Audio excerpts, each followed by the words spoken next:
जय माता दी।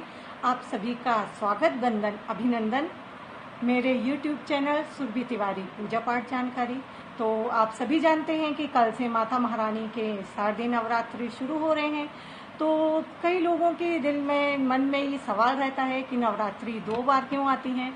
तो मैं आपको बता दूं कि नवरात्रि 2 बार नहीं, नवरात्रि 4 बार आती हैं। 2 बार माता महारानी साक्षात रूप में आती है और 2 बार माता महारानी गुप्त रूप में आती हैं, जिससे कहा जाता है गुप्त नवरात्रि।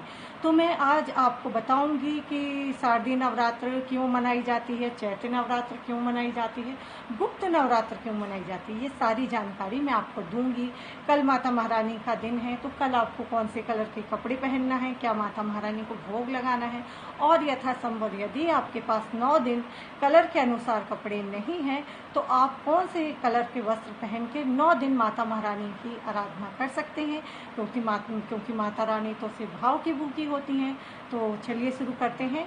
तो कल जैसा कि है शारदीय नवरात्र, तो शारदीय नवरात्र क्यों मनाया जाता है? शारदीय नवरात्र इसीलिए मनाया जाता है कि एक समय की बात है, ये भी मैं आपको कहानी साझा करती हूँ।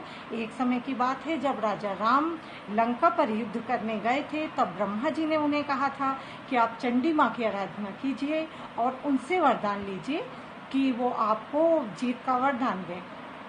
तब उन्होंने पूरा यज्ञ किया, 108 नील कमल से उन्होंने यज्ञ किया। तो एक कमल उसको रावण ने माया से गायब कर दिया। अब यहाँ एक कमल कम पड़ने लगा, तो माता महारानी ने देखा कि एक कमल कम है और वो पूजा तो हो ही रही थी।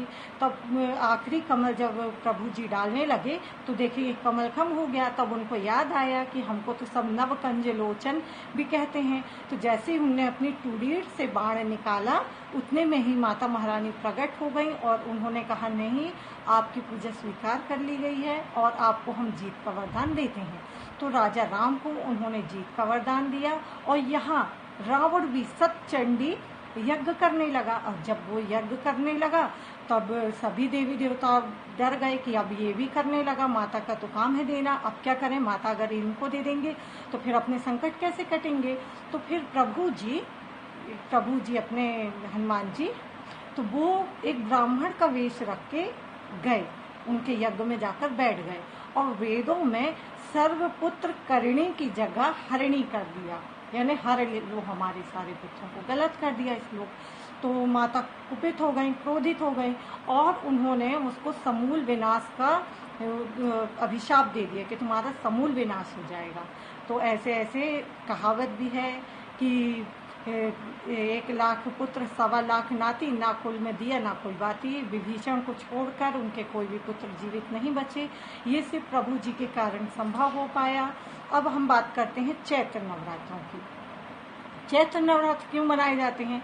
चैत्र नवरात्र इसीलिए मनाए जाते हैं कि महिषासुर नामक दैत्य था, बहुत बली था, उसने बहुत तपस्या की, बहुत कठिन तपस्या की। तो सभी देवताओं की उसने क्रमशः तपस्या की, तो सभी से उसने वरदान अमरता का प्राप्त कर लिया। ना मैं किसी देवताओं से मरूं, ना किसी शस्त्र से कोई भी देवता मुझे मार ना पाए। तब सभी देवी देवताओं में बहुत भय व्याप्त हो गया और वो भी बहुत अत्याचार करने लगा। तब सभी देवी देवता ब्रह्मा विष्णु महेश माता महारानी की आराधना की। उन्हीं के सभी के उससे तेज से माता दुर्गा का अवतार हुआ। वो माँ अद्भुत रूप धारणी थी, 8 भुजा, उनकी 8 भुजाएं थी। सभी देवों ने उनको एक एक अपना अस्त्र दिया। उनके जितने रोम थे उतने सूर्य के समान वो ज्योति थी उनके रोम में, चंद्र के समान उनका तेज था। ये वृत्तांत आपको माता महारानी सप्तशती में इसका वृत्तांत आपको मिल जाएगा। तो अभी आप कल से सप्तशती माता का पाठ कर सकते हैं, या जिसे संभव नहीं हो वो सिर्फ दुर्गा चालीसा कर सकते हैं, और जिसे दुर्गा चालीसा भी संभव ना हो तो सिर्फ ओम दुम दुर्गाय नमः वह कह सकते हैं, क्योंकि माता महारानी तो भाव की भूखी है ना। तो फिर माता महारानी ने महिषासुर से युद्ध किया। 8 दिन युद्ध उनका चलता रहा और 9वें दिन उन्होंने महिषासुर नामक दैत्य का वध किया।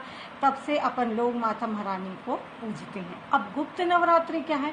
गुप्त नवरात्रि जो है, जो अपन तांत्रिक साधना है, ये काल रात्रि, छिन्नमस्ता, ये जो तांत्रिक वाली माता है, इनकी साधना करके जो तांत्रिक लोग हैं वो शक्ति प्राप्त कर लेते हैं। तो 9 दिन कोई भी अगर कठिन तपस्या करे, 1 लाख 1.5 लाख बार माता का जाप करे तो उसको सिद्धि प्राप्त हो जाती है। लेकिन ये गुप्त नवरात्र है, ये आप किसी को बता नहीं सकते। इसकी पूजा रात को 12 बजे के बाद ही होती है। तो रही कल की बात कि कल आपको क्या पहनना है, तो कल है माँ जगत जननी शैलपुत्री का दिन, है ना।